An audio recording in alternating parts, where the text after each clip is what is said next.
안녕하세요.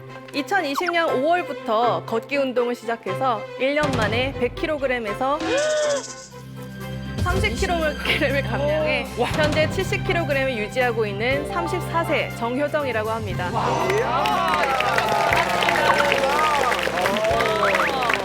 네, 그렇게 20대 초반에 100kg를 달성을 해서 다이어트를 하면 87kg, 다이어트를 하지 않으면 100kg을 계속 유지하는 엄청난 행보를 했는데요. 재작년에 건강이 확 한 번 안 좋아지면서 이제 운동을 해야겠다는 결심을 했는데 다른 운동은 도저히 할 엄두가 나지 않았습니다. 엄두 안 나지. 그래서 인간의 기본적인 운동인 걷기 운동을 하기로 결심을 했고요. 걷기로 살을 많이 빼고 현재 유지를 하고 있습니다. 대단하시죠? 그런데 말입니다. 갑자기요? 하루에 한 끼만 먹은 거 아닙니까? 닭가슴살을 곁들인 일반식을 세 끼 꼬박 챙겨 먹었고요. 오. 대신에 많이 먹었습니다. 네? 좋은 음식으로 많이 먹고요. 평소 먹던 초코과자 2상자에 우유 2리터 같은 거를 많이 끊었죠. 간식을 끊으시. 네, 간식을 끊고 식사는 충분히 했습니다. 자, 그러면 그 방법이 뭔지 들려주시겠어요? 네, 저희가 살을 뺀 걷기 방법은 바로 피! 킹입니다. 스피드 워킹! 스피드 워킹. 그냥 걷기가 아니라 스피드 워킹이다. 빨리 걷기. 글쎄, 두 분 다 실제로 오늘의 주제인 바로 이 걷기를 통해서 몸을 만들고 건강을 회복하신 분이시고요. 이 두 분의 이야기를 통해서 오늘은 저희가 심장내과 전문의 그리고 재활의학과 전문의시기 때문에 좀 다른 이야기를 이제 들어볼 수 있겠어요. 예.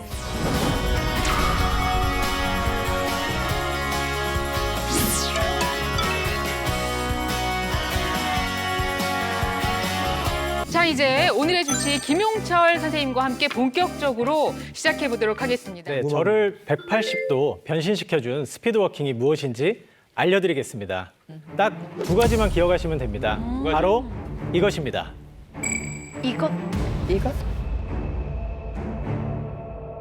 1초의 세걸음? 1초에 세 그릇? 40분간 유지. 요거면 된단 말씀이세요? 똑딱 활동하세요. 네, 스피드워킹은 1초에 3걸음 이상 걷는 것을 40분 이상 유지하는 것입니다.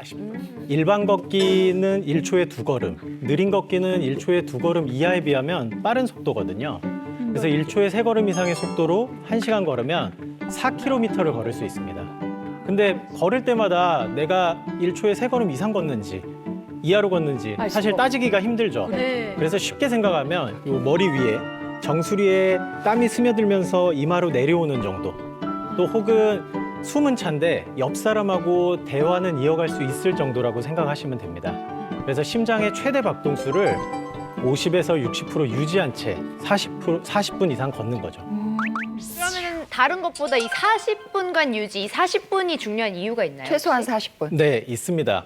1초에 3걸음 걸으면서 속도를 유지한 채 40분간 쉬지 않고 걸어야 살이 빠지기 때문입니다. 네. 너무 싫. 그 이유는 크게 두 가지로 나눌 수 있는데, 첫째, 40분 이상 스피드워킹을 해야 초반에 20분은 탄수화물이 탈 수 있고 20분 이후에는 지방이 타기 때문입니다.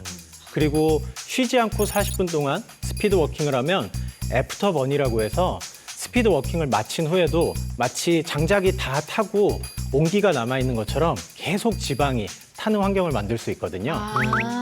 그리고 두 번째로는 일반적으로 비만을 막는 생활 습관은 두 가지인데, 하루에 300kcal를 식습관을 통해서 줄이고 200kcal는 운동으로 줄이라고 권고를 하고 있는데요.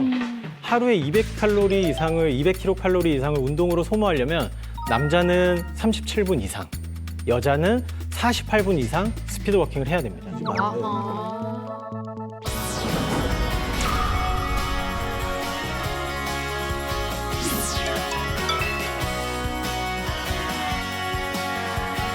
자, 스피드워킹으로 체중 감량에 크게 성공한 오늘의 주치의입니다. 이종민 선생님 다시 한번 박수.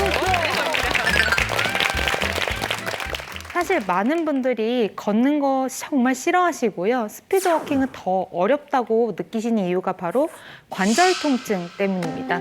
그래서 오래 걸으시면 관절이 안 좋아서 통증이 있으신 분들도 스피드워킹을 할 수 있는 방법이 있습니다. 네, 관절 통증이 있어도 할 수 있는 스피드 워킹의 올바른 방법 딱 3가지만 기억하시면 됩니다. 첫 번째는 바로 이겁니다. 보면 관절이 아프면 5에서 7도 벌려서 걸어라? 아니 원래 11자로 걷는 게 가장 좋은 걸음 아닌가요? 똑바로. 네. 우리 관절 통증이 없으신 분들은 11자로 걷는 것이 무릎 주변 근육에 힘이 골고루 들어가기 때문에 사실 좋습니다. 하지만 무릎이 아프신 분들은 대부분 무릎의 안쪽 통증을 호소하세요. 그렇기 때문에 11자로 걸으면 오히려 안쪽에 무리가 가고 아프시다고 하시는 분들이 많습니다. 그런데 발을 5도에서 7도 정도로 벌려 걸으면 발바닥에서 바깥쪽에 힘이 걸리면서 이 바깥쪽 힘이 무릎 근육의 바깥쪽으로 타고 올라가기 때문에 무릎 안쪽에 무리가 되는 것을 줄일 수 있어서 통증이 줄어들 수 있습니다.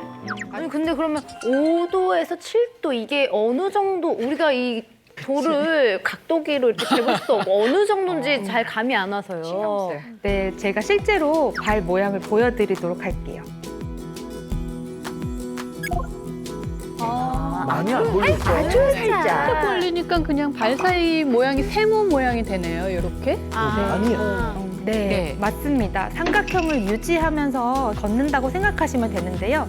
집에서 보고 계시는 분들도 한번 따라해 보시면 이해가 쉬우실 거예요. 우선은 11자를 걸음을 위한 자세부터 만들어 주시는 게 좋아요. 그래서 양 발 사이가 10cm, 주먹이 하나 정도 들어갈 정도로 벌리신 다음에 정말 살짝만 벌려주셔야 각각 발이 5도에서 7도 정도 각도가 되게 됩니다. 그 다음 방법은 뭐예요? 이 다리 살짝 벌리는 거 말고 예. 두 번째. 자, 두 번째 가볼까요? 네, 두 번째 방법은 좀 더 기억하기 쉬우실 네. 텐데요. 뒷사람에게 발바닥을 보여주면서. 네, 바로 뒷사람에게 발바닥을 보여주면서 걷는 겁니다. 이거 뭔가 뒤로 채는 것 같은 느낌이 드는데. 발질하면서 네. 네, 만약 발바닥에 글씨가 써 있다고 생각을 하면 뒷사람이 봤을 때 그 발바닥에 있는 글씨를 모두 읽을 수 있도록 오. 발바닥을 모두 보여주면서 걷는 겁니다.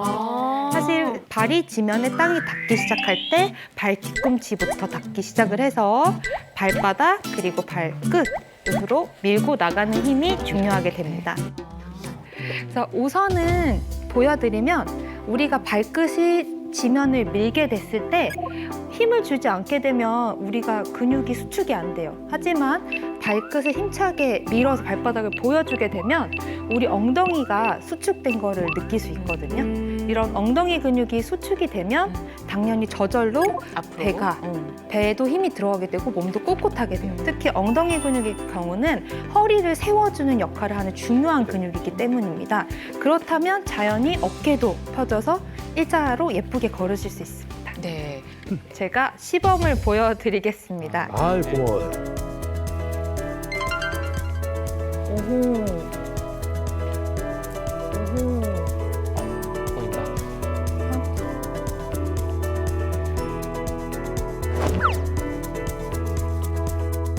체중, 체중 감량. 체중, 감량, 체중, 감량, 체중, 감량. 오. 여기 뻣뻣하게 섰어. 체중. 이게 시범을 보여주시니까 이제 알겠어요. 저희 모델들 워킹 단화 신고 하는 워킹이랑 같아요. 저희도 이렇게 발 뒤꿈치 먼저 딛고 올리고 이렇게 걷거든요, 단화는. 보폭이 시원시원 큰 보폭을 또 갖고 계시네요. 네. 자, 이렇게 해서 오늘 진짜 모델 같으시다. 네, 저희 모델들이 좋네. 이렇게 워킹. 자, 됐습니다. 이제 알았어요. 자, 빨리 예, 마지막 하나. 요것만 끝내면 될 것 같죠? 네. 자, 갑니다. 마지막 스피드 워킹 제대로 하는 법 마지막 열어주세요. 네, 세 번째 방법은 바로 이겁니다. 팔꿈치 90도로 굽히고 흔들기. 이거 무조건 해야 되는 거 그거 아니에요? 하지 말래잖아. 노, 파워워킹. 노. 원래 이렇게 하시. 아, 그러고 보니까 아까 그렇게 안 하셨어요. 그러네요. 걸을 때 네. 신들 이렇게 걸으셨죠. 네, 저희 정말 그 운동장에 많은 어머님들께서 빨리 걷기 위해서 이렇게 준비 다들 자세 이렇게 하시고 하시는데? 엉덩이 흔드시고 이렇게 정말 많이 걸어주시는데요. 왜냐하면 전신을 써야 될 것 같아요. 뭔가 힘이 더 정말 들어가고 이렇게 해야지 막 그런 그게 많이 될 것 같아요. 빠질 것 같거든요. 맞아요. 앞으로 갔다 그렇죠. 뒤로 갔다 많이 보시는 자세실 네. 거예요. 근데 사실은 좋지 않습니다. 그 이유는 우리가 팔꿈치를 90도로 굽히는 순간 이미 어깨가 말리고 아하. 등이 막 이렇게 위축이 되는 모습이 있고요. 그리고 팔을 흔드는 것 자체로 우리 팔과 어깨가 쿵쿵쿵 부딪히는 충돌 증후군이 있을 수 있습니다. 어허. 또한 이런 충돌 증후군이 계속된다면 회전근개 파열들도 있을 수 있으세요. 그렇기 때문에 직각으로 크게 휘두르시는 건 하지 않는 것이 좋고요. 아까 보여드렸던 자세대로 팔은 자연스럽게 핀 상태에서 흔들어 주시는데요. 속도가 나다 보면은 팔꿈치가 살짝 구부러지는 거는 괜찮습니다.